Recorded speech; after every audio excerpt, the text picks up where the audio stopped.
Good morning, my people. Thanks for tuning in to the Path of Peace TV. I'm your host, Real Talk. Today, I'd like to talk in the next several days coming up, Veterans Day. I'd like to bring your people along a little bit on my journey. This day is special to me. This is my 16th anniversary.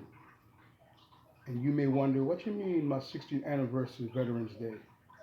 Well, a lot of things is being said, and no one knows the truth. No one knows some of the truth. I'm going to inform you in all the truth. Not all of it because it's going into my book. Just give you a little glimpse. On November 11, 2005, on that day, I was not supposed to be here on earth. Thank God I am. I just moved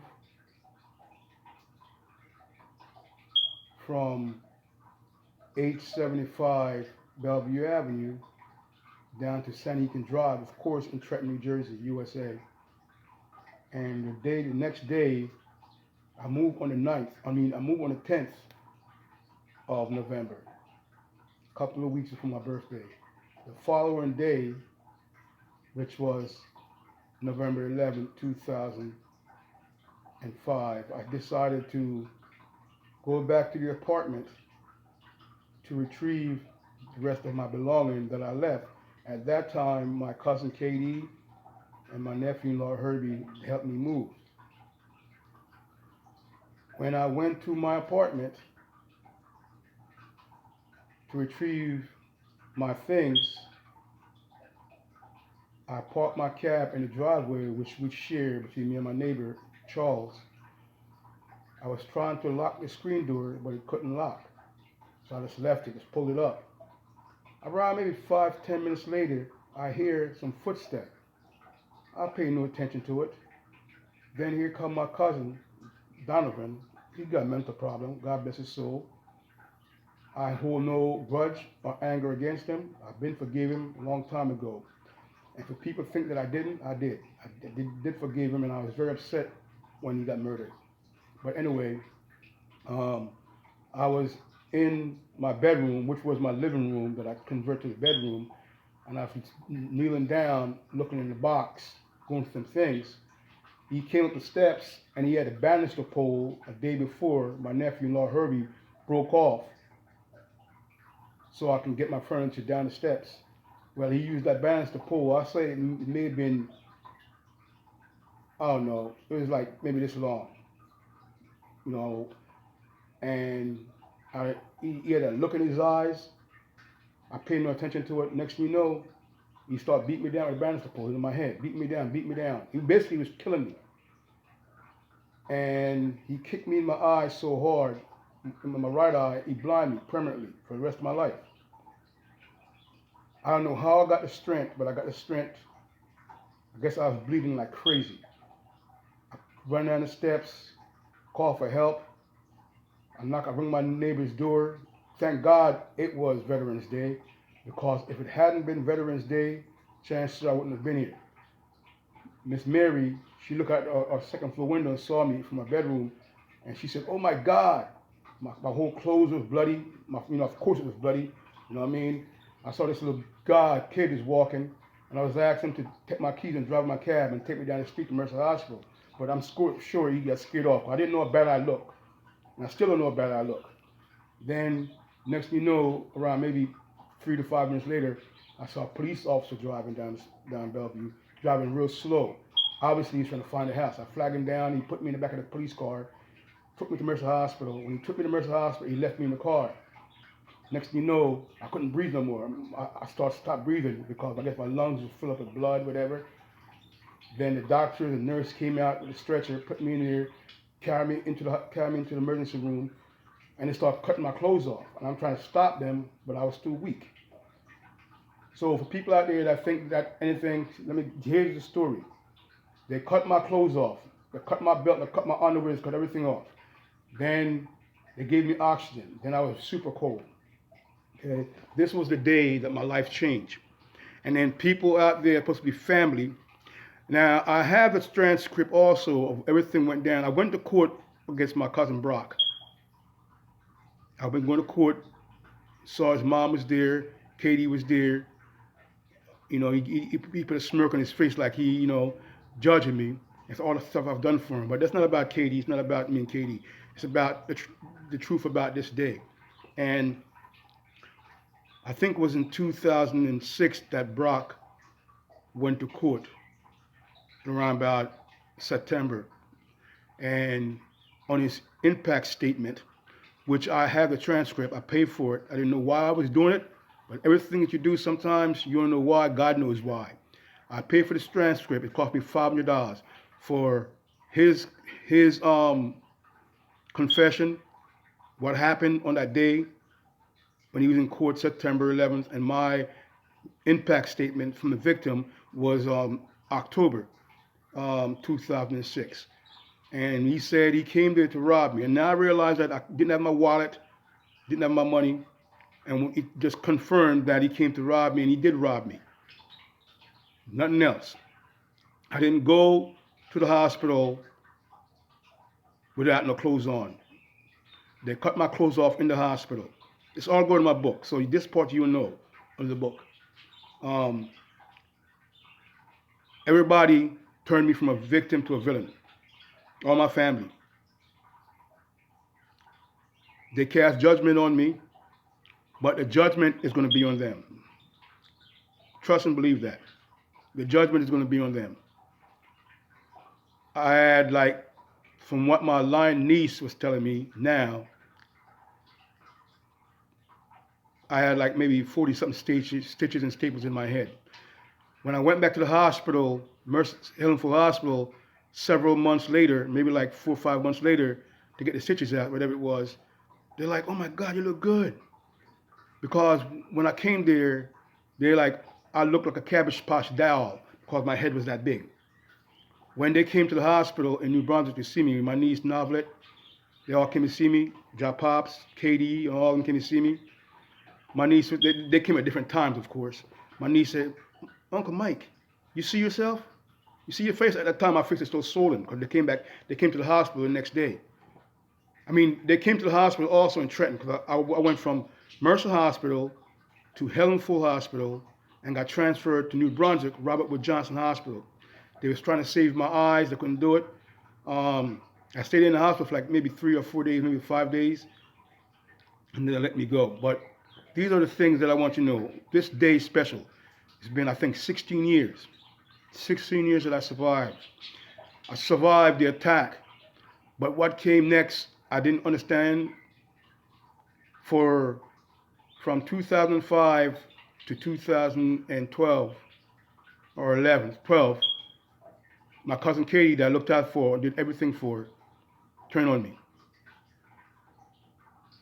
In my hours of need, turned on me. And I was there for him.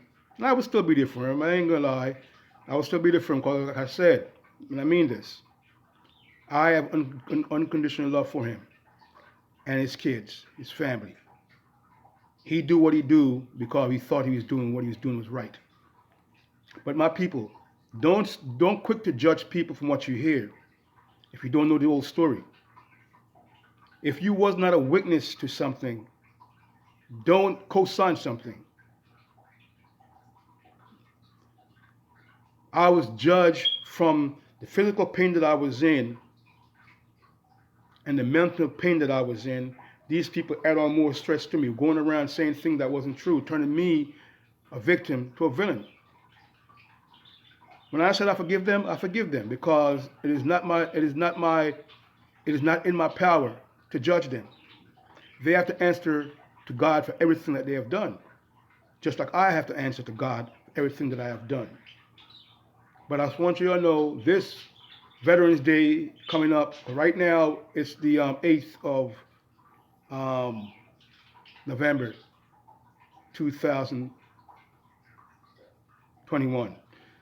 So in several days, it'll be the Veterans Day. And a couple of weeks from then, it'll be my birthday, which is the 25th of November. You know what I mean? So thank God I'm here.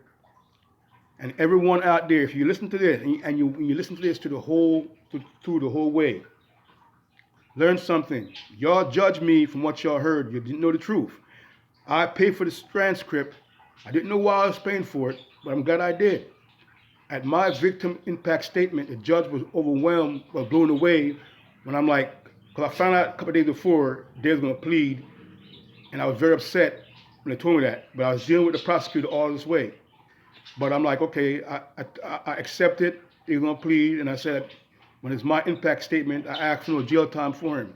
I said that, they dropped the ball. Basically, the ball is rolling into the water, into the gutter. Catch it before it's too late. That's one of the things that I said on my thing. But I asked, and the judge said she never saw a person, a victim. She couldn't look at my picture because I guess it was fresh from the hospital. And she couldn't look at it. And she said, for what I've been through, and for me to ask him to basically for compassion for him, for my attacker. No one knows this. People running around and talking. How can people talk about what they didn't know? How can y'all believe things that y'all wasn't witness to? Somebody's telling you something to defend his brother, to defend their son. Okay? No one was there. I pray to God that my book comes out. I'm putting a lot of stuff into it. And I pray to God it turns into a book to show you the wickedness that's in this family. And I will put that out there. My family, they're wicked. We're a wicked group of people. There's no unity in our family. There's none. There's not even one. There's no unity. You would think that we as family would stand up and fight other people. Not fight other people, but I'm saying, but unite with us, ourselves. And I'm talking about mainly my nieces. And some of my nephews. We are wicked people. We're wicked people. There's no unity. When y'all go out there and said, I love you, miss me with that. Stop saying that. Stop using the word. None of you are out there. And if people like this is in your family and they tell you they love you, tell them to miss you with it. Because they don't know the meaning of the word. They just say it just to say it. To love is to have compassion. It's to show compassion. It's to feel someone's pain. To feel someone's pain when they're going through something. That is love. When you feel someone's pain, genuine, not no bull, but you actually feel someone's pain, that is love. Love is not what comes from your mouth. Love is not the word that you spit out from your mouth. Love is in your heart, my people. Love is in your heart. It should never be from your mouth. If you're going to open your mouth and say it and you're not feeling from your heart, keep your mouth closed. Because what you're saying is not real. It's not truth.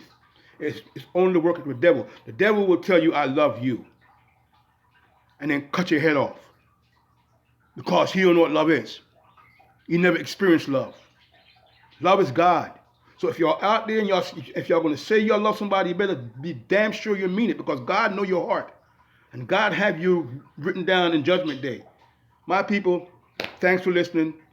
If you listen to this all the way through, in the next couple of weeks, like I said, my birthday, God bless her soul. My sister, birthday also, she died, I think she was 42 or 44. She would have been, I think, maybe 70 or something like that. You know what I mean? So I want to give a shout out to my sister.